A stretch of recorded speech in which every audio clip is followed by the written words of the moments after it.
Mesdemoiselles, mesdames et messieurs, bienvenue. Bienvenue dans cette vidéo un peu contextuelle. Et je vais vous dire pourquoi elle est un peu contextuelle. Je vais vous dire pourquoi. Alors, je vais commencer par ce que j'avais déjà fait dans la vidéo précédente, Ignition, où je vous ai fait part de mes derniers achats.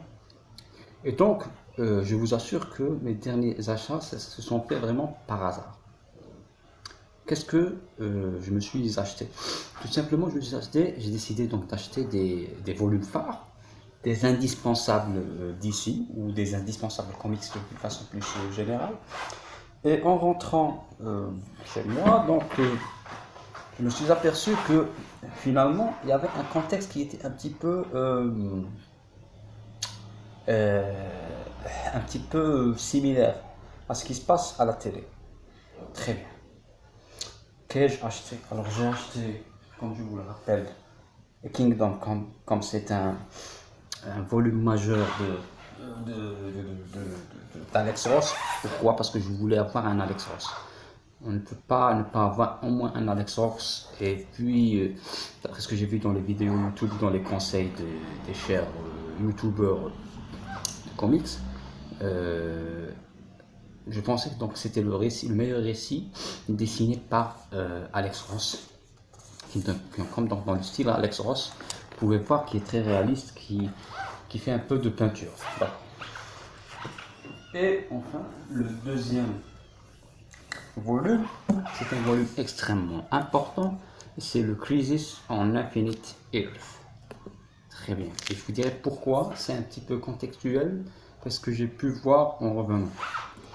Alors, pour parler de Crisis on Infinite Earth, qui est un volume vraiment majeur de DC, qui est, si vous voulez, un point crucial, un point qui a bouleversé, si vous voulez, l'univers comics, l'univers DC comics. Si vous voulez, il y a l'avant-crise et puis il y a l'après-crise.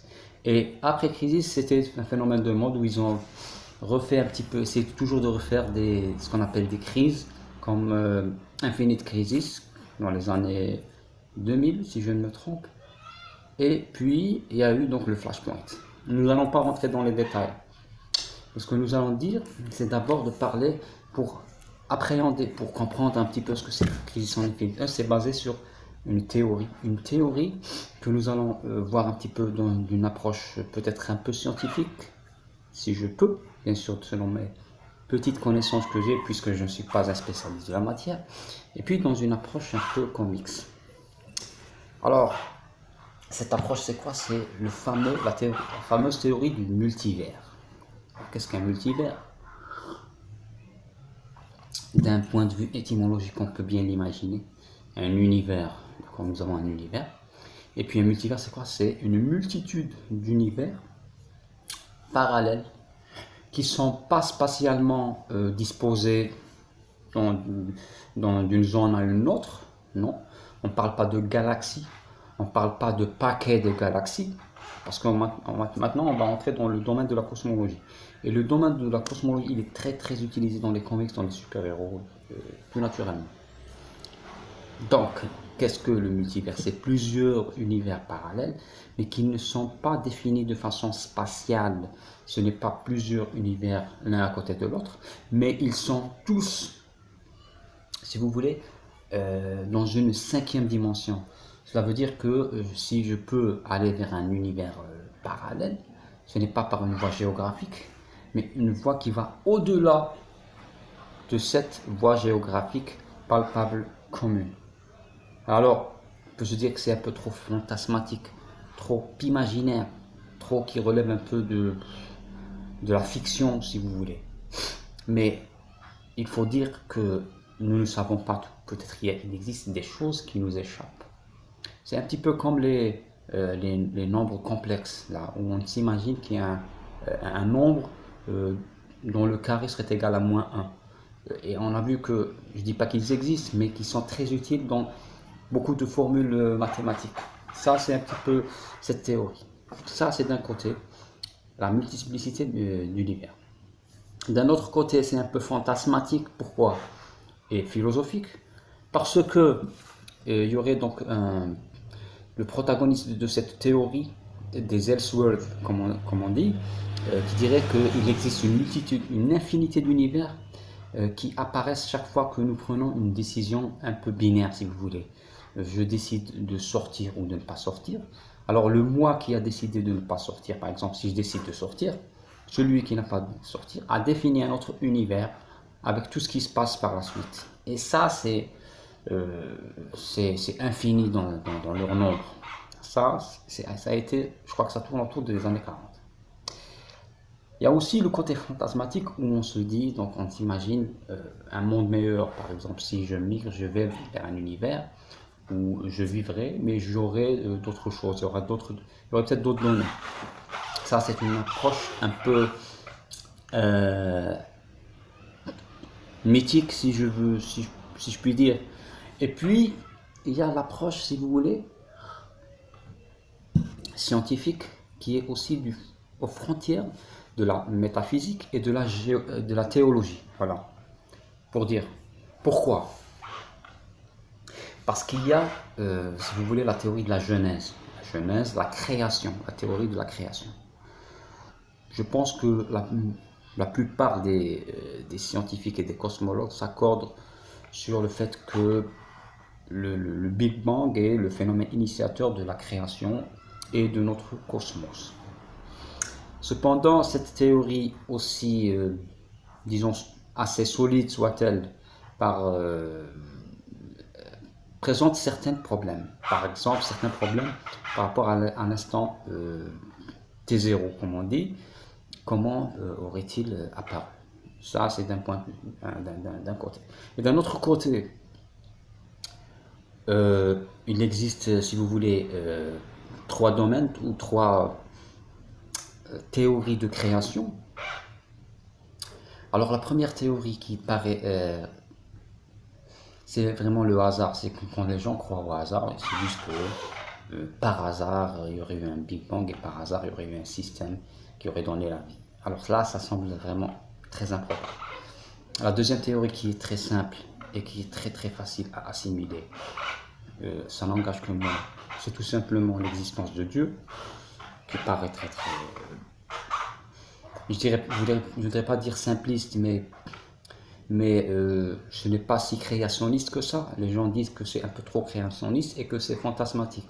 Ça relève de l'imaginaire pour ceux qui sont pas croyants, qui sont athées. Bon, cela, c'est un autre débat, je ne vais pas entrer là-dedans. Et la troisième possibilité, pour ceux qui, si vous voulez, je pense, ça n'engage que moi, qui s'efforceraient de trouver une solution athée à la création, un petit peu, c'est de se dire qu'il existe une multitude d'univers et que chacun des univers comporterait ses lois physiques propres. Et que sur une infinité d'univers, notre univers, il y a eu donc cette chance, puisque sur 1 milliard de chances, comme il y a 1 milliard de chances, il faudrait bien qu'il y ait une où la vie pourrait se produire. Ça part de leur théorie. Quoique, je pense que même la théorie du multivers en elle-même n'est pas incompatible avec l'existence de Dieu, justement. Mais ça, c'est un autre débat. Alors, cette théorie du multivers, ça c'est d'un côté un petit peu scientifique si vous voulez, ce que je sais d'abord, je ne suis pas spécialiste. D'un autre côté sur les comics, qu'est-ce qu'ils ont fait donc DC Comics? Comme ça remonte aux années 30, et il y a eu donc plusieurs versions selon les auteurs, par exemple des personnages, par exemple de Flash, pour relever Flash, où il y avait initialement ce qu'on appelle monsieur Jay Garrick, ensuite il y a eu, et puis il y a eu cette notion de Flash des deux mondes. Bon, ça c'est un récit majeur, peut-être on reviendrait là-dessus. Et donc pour concilier, si vous voulez, ou réconcilier toutes les visions des auteurs dans une plus ou moins une cohérence, c'était de faire en sorte que chaque vision des auteurs existerait donc dans un univers à lui-même, et que ces univers, cette multitude d'univers pourrait un petit peu s'entrechoquer, collisionner, interagir, si vous voulez, interagir.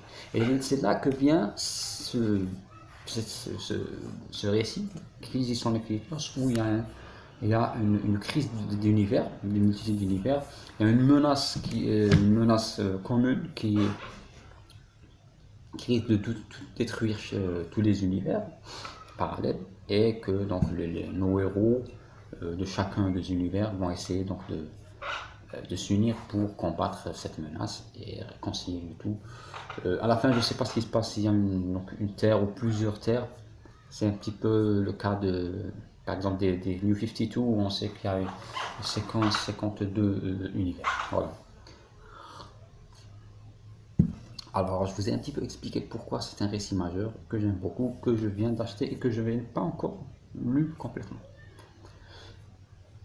D'un autre côté, quand je suis revenu tout content avec mes deux ouvrages, j'ai vu qu'il y avait un projet télévisé de Crisis on Infinite Earths. D'accord, Crisis on Infinite Earths à la télé, sur la CW, comme on dit, dans le Arrowverse. Qu'est-ce que l'Arrowverse, justement? L'Arrowverse, c'est, si vous voulez, c'est un univers qui a été initié par la série Arrow, Green Arrow.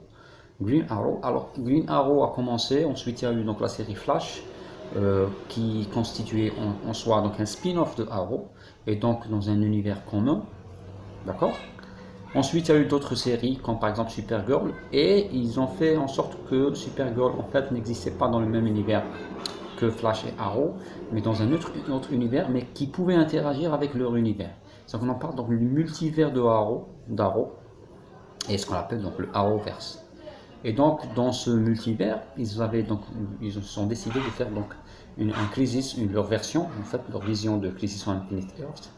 Et ce qui est très intéressant, très nostalgique aussi, c'est qu'il va y avoir donc des apparitions d'autres acteurs, d'autres comédiens, des anciens Superman.